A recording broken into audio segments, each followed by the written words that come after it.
talk about different ways treating aneurysms inside and out. We're going to be talking about an outside way of treating aneurysms, but I want to go through the basics of how to approach the skull base from a cerebrovascular point or standpoint. And we'll go through the slides here, but then there's a lab component that in the back of your mind, I hope that you keep some of the information that you glean in the next 20 minutes as you go into lab next, and you see a live demonstration how to do some of the approaches. The major thrust over the last couple of years obviously has been endovascular, but I think it's very key to keep an eye open and a skill set for approaching a lot of the aneurysms with the surgical with these surgical approaches and knowing the surgical anatomy. Today, I wanted to talk about two major things in terms of approach vectors for specifically posterior circulation basilar apex aneurysms. The clinodectomy and the craniotomy and the clinodectomy are two phases of approaching aneurysms in the posterior circulation, and to a lesser extent, the clinodectomy can also help with some deep-seated skull base aneurysms in the parophthalmic region as well. One of the key points I think you should learn from lab, and this is one of the oldest papers on describing the McCarthy keyhole. You see that written in papers a lot. But the McCarthy keyhole is just that segment of bone deep in that temporal fossa that gives you access to both the intracranial space and the orbital space. And that hole can be as big as you need it, so long as you are able to access or see the periorbital space or the periorbita in that orbital space and the intracranial space. Often the McCarthy keyhole can also give you an insight to both the frontal and temporal lobes, as well as that orbital space as well. And when you're in lab today, please pay close attention to the ability to see these three, or at least two planes when you do this hole. And the reason why this region is so important is that as we talk about orbitozygomatic approaches, it's one of the major landmarks of that approach. Just to focus on this from a more anatomic standpoint, the actual keyhole region, or McCarthy keyhole region, is best found by looking at the frontosphenoid suture, which please look at that on the skulls today. The two sutures that are most important, cranial sutures that are most important for the orbitozygomatic approach are the frontozygomatic suture, which, pointer somewhere.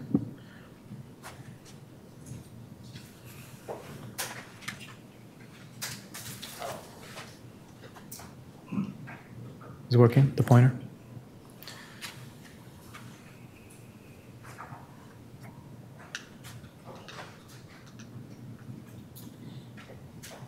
I just had to point this thing in here and it'll work. Okay. Yeah, try it now. Oh, there we go. So the frontozygomatic suture, which is right here, that is an important landmark as you do orbitozygomatic craniotomies and exposure of that, and we'll talk about it a bit later. And the frontosphenoid suture, which is this suture here, is an important landmark in terms of locating that McCarthy keyhole region. Here it is in a anatomical specimen where they looked at many different access points, and one of the most likely regions of that frontosphenoid suture that you're likely to find that McCarthy keyhole. But please keep an eye on those sutures as you do the lab today. You'll see them on the skulls as you clean away the tissue. Why is it important? Well, you can see the frontosphenoid suture in multiple planes. You can see it from the extracranial plane, or the outside of the skull plane, and you can also see it from the interorbital plane. It's right up here in this region here, which I'll highlight here. And as you make your keyhole, you can see it. Please try to do this if you can. On some of the skulls and cadavers today, you may be able to see behind the orbit the actual keyhole as you make it on the temporal surface. But this frontosphenoid suture is that landmark, and you'll see that as it finds your access to the orbit. We'll talk about this a bit about this later in the lecture. But the key other anatomic thing in looking at the orbit is this superior orbital fissure, in this corner in the superior orbital fissure, and that will become more important as we talk about the anticlinoid process and doing clinodectomy. But when you do that keyhole region burr hole, that's where it ends up intraorbitally.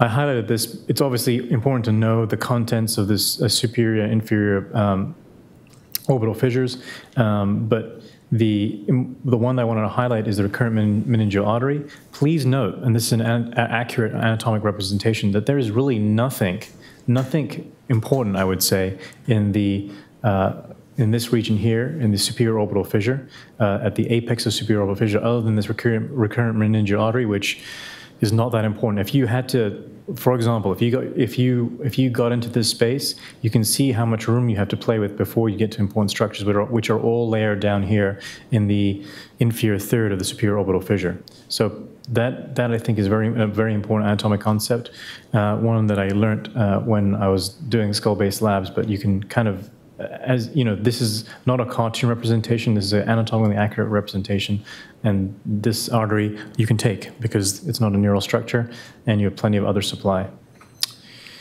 Again, looking at the drilling today here, and looking at the frontosphenoid suture, you want to be drilling over that suture, and you'll find deeper in that segment a ridge of bone, and you can connect that ridge of bone to the sphenoid wing deeper.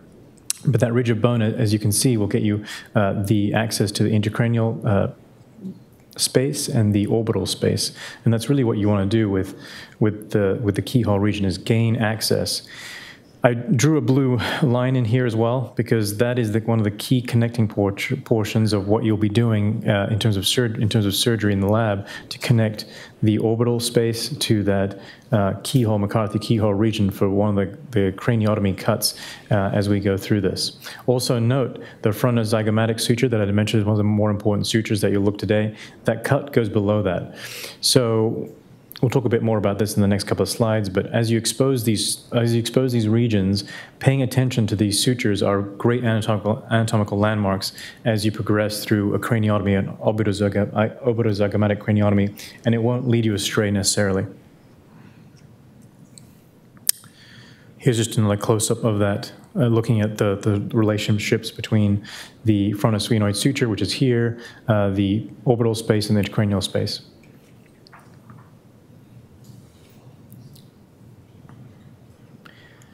Not so important, but this slide gives you kind of an underneath view, and the reason I put this slide up there is the underneath view basically gives you that aspect. You won't see this necessarily in doing surgery, but give you an understanding of when you do those zygomatic cuts, if you're doing a true orbitozygomatic craniotomy, and its connection to the infratemporal fossa and the inferior orbital fissure.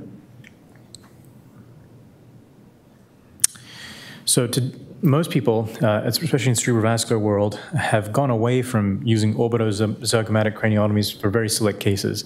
And I would say the workhorse of any cerebrovascular surgeon is actually just the toroidal craniotomy. The toroidal craniotomy is very versatile and will get you to most places intracranially to treat most aneurysms.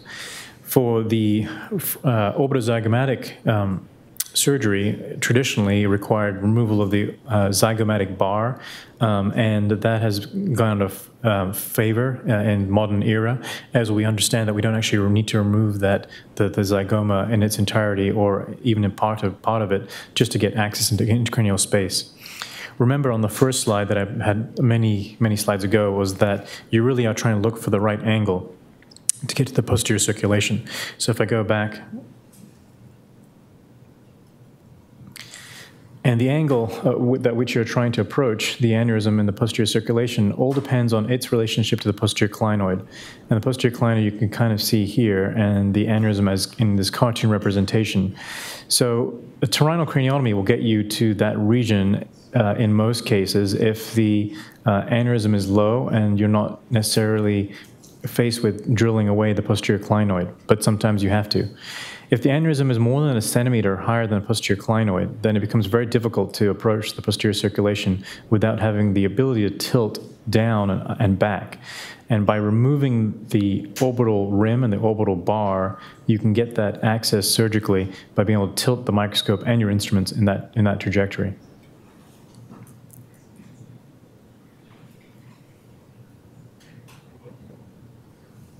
So going back to this,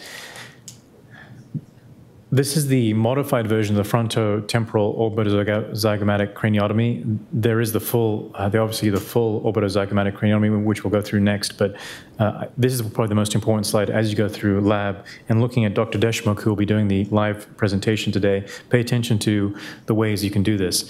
There are many ways, you can do this craniotomy, but the most important thing, as I'd mentioned earlier, are providing the landmark for the, or doing the McCarthy keyhole region burr hole. Most people do at least one other burr hole down here, the root of the zygoma or close to it. This burr hole up here is optional, number 2.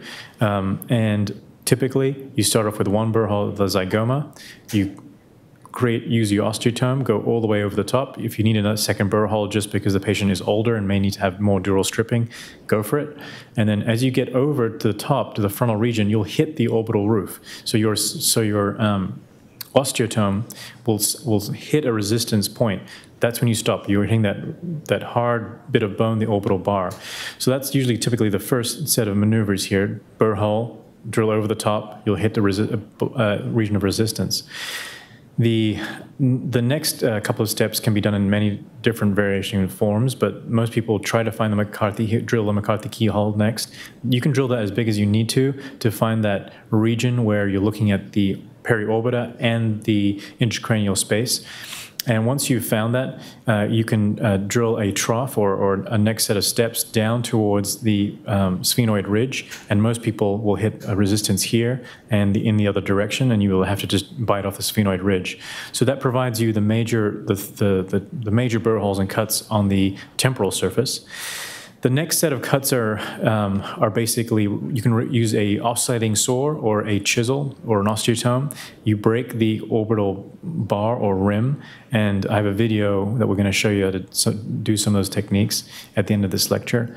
Finally, the last set of drilling or osteotome interaction with the bone or osteotome technique is to get through this region below that suture that I had mentioned, the frontozygomatic suture, and connect the burr hole or the trough that you made with the McCarthy keyhole. Now, doing all these maneuvers sounds easy on the bone.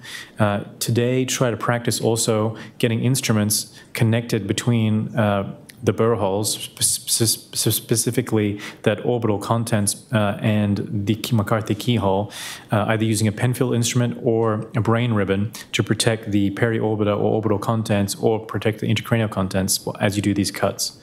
Like I mentioned briefly, you can use different types of instruments. Most people prefer using an oscillating saw to make some of these cuts, but you can use a chisel or you can use a matchstick drill bit. Either way, the idea is that when you have made your final cut through this orbital bone here and this orbital bone here, this I should say zygomatic, frontozygomatic region and orbital region here, the final fracture lines, 8, require you to use an osteotome and break the orbital roof that you see in burr hole number 3, or the McCarthy burr hole. So in the McCarthy burr hole, as I had mentioned, you see the orbital contents, divided by an orbital roof with the cranial contents being more superiorly, and you can use a osteotome to fracture that. That final fracture plane will give you this region or fracture, and that will fracture the orbital roof, which is sometimes eggshell thin and is easy to fracture. Obviously, you want to make sure that that fracture is appropriate. And once the bones have come loose, it's just a matter of lifting the whole bone in one piece off of the skull like you would using pen-fill instruments. To go through that again, because I think it's important to go through that again, your one burr hole down here, the root of zygoma, do your regular craniotomy, use a second burr hole if you absolutely need it. You'll hit the resistance. Make your next burr hole a McCarthy keyhole region, which is the most important burr hole. So if anything you learned today is to do a good McCarthy burr hole so that you can see intracranial contents, periorbital contents. Make your cuts down here through the sphenoid ridge like you typically would for a craniotomy. Doesn't matter how you do that. You can use a Lexel, you can use a matchstick drill bit, you can use a Lempet rongeur, whatever it takes to get that drilling done. Next, focus on the orbital rim. Use an oscillating saw or a matchstick drill bit or a osteotome or chisel to make that cut through that orbital roof region. You can use a Penfield 1 or a brain ribbon to protect the periorbital orbital contents while doing that. This cut below the frontozygomatic suture, you'll be able to dissect the frontozygomatic suture and see it easily, can require the same instruments, but you're essentially connecting the orbital region or intraorbital region through into the McCarthy region. And this should all be connected in one plane. And finally, making the cracks just require this crack and this crack will require you to use your osteotome once more, perhaps, to get through that superior region here. And then a final crack through the orbital roof that you should be seeing in the McCarthy keyhole region. We'll go through that more in lab and through the next set of videos as well. Here's the same view, but this is when you're doing a few more cuts to get a bigger and better orbitozygomatic or one-piece orbitozygomatic, where you're actually trying to get the get the zygomatic bar off and retract it inferiorly. There are a few indications in cerebrovascular surgery that you need to do this, and most of the time I've actually never needed to take the zygoma off. But again, the steps are identical. Try this on the specimens today. The only additional cuts are these ones here, which are actually the first cuts that you make often, because when you're putting the patient back together again, you want to make sure everything lines together. So it's not uncommon when you do these cuts to the zygoma is to actually plate the bone before you take the bone off, so that when you have to replate the patient, everything aligns appropriately. And this is the most disfiguring thing, in addition to putting the orbital region together, the frontal orbital region together. This is the second most disfiguring thing when you can't put the zygoma back together again. The steps are very similar in doing a one piece as well, except some of the final cracking is obviously, you want to jump to that first, but actually taking care of the zygoma is important. And like I mentioned, well, I actually haven't mentioned yet, the one anatomical landmark that you can use is the supraorbital foramen and the supraorbital notch, and staying lateral to that will be medial to you, and when you dissect in the cadaver. So as you dissect that plane, as you bring the skin down, you'll see the supraorbital foramen with the supraorbital artery and nerve, and that will be your landmark for being medial, and that will be medial, and you should be lateral to that when you're making these cuts. The one thing I haven't mentioned yet, but we'll go through some of the slides, is when you're doing this on patients, obviously don't be worried about the size of the incision. The incision should cross midline to get an orbitozygomatic approach done, and typically it curves over just behind the hairline, crosses the midline in a curvilinear fashion. So the size of the incision doesn't matter too much, so long as you can pull the scalp down to expose the supraorbital notch and supraorbital region. This is a more complex version of the same thing, just requiring more bone work. You can do this too if you're having a difficult time with the orbital bar. You can take the orbital bar as a separate piece, which has been shown here. Just a different way to skin the same cat. Moving a little bit in a different direction, I'm going to move towards doing that anterior clinoidectomy. When you do your approaches and you're basically dissecting it down, this is an extradural look at everything. So the superior orbital fissure, I had mentioned that there's only one important structure, which is not even that important, you can take it, is that artery, the recurrent meningeal artery. That lies in a thing called the superior orbital band, or meningeal orbital band, I should say. The meningeal orbital band is a continuation. It's important to know this. The meningeal orbital band is a lateral continuation of the superior orbital fissure. So, and it only has that one blood vessel in it. So you'll see that in some cadavers, and when you're doing in patients, you'll see that too. You can dissect it, coagulate it, and cut it. That gives you access to the anterior clinoid process, and you'll be able to see the optic canal and optic nerve, and I'll show you a better view of that right now. Here's just some anatomical rodent-type style pictures of all the important anatomical structures when we're looking at anterior clinoidectomies. Obviously, the clinoid process, the optic strut, and its relationship to the posterior clinoid as well. These are very unrealistic views. You're not going to ever see this kind of thing. But the most important thing is knowing that the anterior clinoid has a root, has a strut, And to actually dissect and remove the anticlinal process requires you to understand the anatomy of the root, the strut, and the clinar process itself. There's two ways to do angioclinodectomies. One is an extradural approach, which I prefer, and there's the intradural approach, which Dr. Monteith prefers. I introduced this figure once more because of that, what's in that meningioorbital band. When you're doing it from an extracranial or extradural approach, you're basically looking for that superior orbital foramen, the lateral margin of it, which is that meningioorbital band.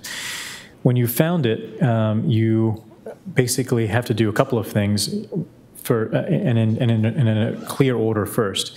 The meningioorbital band is something that you can dissect. You can just, has one artery, you can remove it completely. That gives you a little bit more room. The other thing to note is that you're going to see the optic nerve and the optic roof. Typically, when you're doing this under the microscope, and you can practice this today, you use a diamond drill bit with a lot of irrigation, and you unroof the optic nerve first. So it's important with a diamond drill bit, cooling it down, that you gently unroof the optic nerve. After you've unroofed the optic nerve, you've already removed the meningioorbital band, which is that lateralmost extension of the superior orbital fissure. This technique can allow you to retract the dura a bit further and identify the angioclinal process from an extradural approach. Now that you've exposed the roof of the optic nerve, you're less worried about retracting on it, pulling on it, and damaging it, and it's right there. So once you've done that, you can begin to cavitate the anticlinal process. So basically what I mean is you're not drilling it down, you're actually hollowing it out. You hollow out the anticlinal process until you get to the point where you can feel or see the strut. Once you feel or see the strut, you can use a micro dissector or a micro curette and basically just break the antroclinoid off or push it anteriorly or away from the optic nerve. That's it. That's your anticlinoidectomy performed without a problem. You'll often see the optic strut. You can drill that down further. But what's important is unroof the optic nerve first. From an intradural standpoint, let's say you hadn't prepared for an extradural clinoidectomy, but when you get into surgery, you find out that the clino process is in the way. So what do you do then? Again, the technique is very similar. You have to unroof the optic nerve. There is a ligament called the falciform ligament, which you can cut in various ways. But however you cut it, the best way to cut it is in a way so that you have, when you pull the dural leaflets back, that one can protect the optic nerve as a flap, the other one can protect the artery as a flap, and the rest of it doesn't really matter. So once you have a way to flap these back so that it protects the internal carotid artery and the optic nerve, you then are exposing the anticlinal process, and once you've identified that, you can unroof the optic nerve, as I've mentioned, with a diamond drill bit, and then cavitate the anticlinal process using a micro curette. You can then just pull it off of the optic strut completely so that you have more room, and then you can return the dural leaflets into the anatomic position to gain access to whatever aneurysm, whatever you're approaching from that standpoint. The quick and dirty way, which I would not recommend doing, is some people just, when they see the anticlinal process, is just put a bipolar on that piece of, on that dura and burn that dura back until it gets to bone, and then drill the bone away. Unfortunately, that is if you're in a bind or if you're in some kind of jeopardy, that's the quickest way to do it. But don't recommend doing it because of the high risk of CSF leak. The other thing that I didn't mention at the beginning of this is that it's always important to get a CT scan before you do any operation, obviously, but pay attention if you are planning to do an anterior clinoidectomy is if the clinoid is pneumatized. So sometimes the clinoid has air in it, which connects to the sphenoid sinus, which can lead to a disastrous CSF leak repair situation if you're not careful. And the only way to find that out is by doing the CT scan preoperatively, or if you do an extradural approach first, you'll find that out right away. Here's a figure that I stole from Mike Lawton in his book. And in the same fashion, you're making cuts in the falciform ligament, which is step 1 in his book. And step 2 and 3 in his book are obviously unroof the optic canal, which gives that nerve a little more breathing room, so that when you're drilling or cavitating the anticlinal process, you're not causing as much of a problem. Eventually, you'll hit the strut. and that's easy to see as the bone actually looks different, as it has less aeration or less trabeculae in it, and is more of a solid structure. The strut is more of a solid structure than the angioclinar process itself. That's your stopping line, anatomic stopping line. And once you've removed it, it gives you a lot more room. And the rest of it is basically trying to get to the aneurysm requires you to further cut that dura, or that ligament that you took off of the optic nerve. Here's some instruments that you'll have to get used to in lab today. Although it's not going to look this pretty in lab, this is the kind of views that you're going to try to aim for when you're approaching aneurysms. I've put this in there because this is the classic view of most approaches to the skull base and look at the aneurysm. Pay attention to the lamina terminalis. It can save you when you need to have CSF diversion or more CSF leak. The lamina terminalis connects to the third ventricle. The carotid artery, important to note that it's lateral to the optic nerve. That's one of the most important things to learn when you're doing clipping surgery, understanding that anatomy as you go down as your first steps and looking at the opticocarotid cistern. The carotid artery is lateral to the optic nerve, in case you're lost. You rarely see the pituitary stalk, but if you happen on it, it's that structure behind in that space between the carotid artery and the optic nerve and chiasm. Laterally here, you can barely see the third nerve. And the other important thing to note, vitally important, is that the A1 always crosses the chiasm, either posterior to the chiasm or just anterior to the lamina terminalis, depending on whether the chiasm is postfixed, prefixed, or the same. And that really, those major three things really will help you kind of figure out anatomy if you're ever lost in this space. This is pretty much the same thing. Looking at the basilar artery, and we talked about this, when you have done the orbitozygomatic approach, you can actually tilt the microscope or your view, so then you're looking at between the carotid artery and the optic chiasm complex. And does anyone know the ligament that covers that whole space? Or the little tissue that covers that whole space? Does anyone know? Lilliquist, anyone heard of that? It's membrane of Lilliquist. Sometimes you can't really, sometimes it doesn't exist, sometimes it looks like a blue veil, but essentially crossing that barrier, the membrane of Lilliquist, gets you to this region. And it doesn't always look the same. Sometimes the basilar is high, sometimes the basilar is low. But when you're able to get this view only when you've done that orbitozygomatic approach, and sometimes you only get that view once you already remove the clinoid that might be in the way, even the posterior clinoid might be in the way. But these things really, these two things, or understanding these two techniques, please learn these things while you're here taking advantage of the course in the next day or two and trying to figure out your anatomy.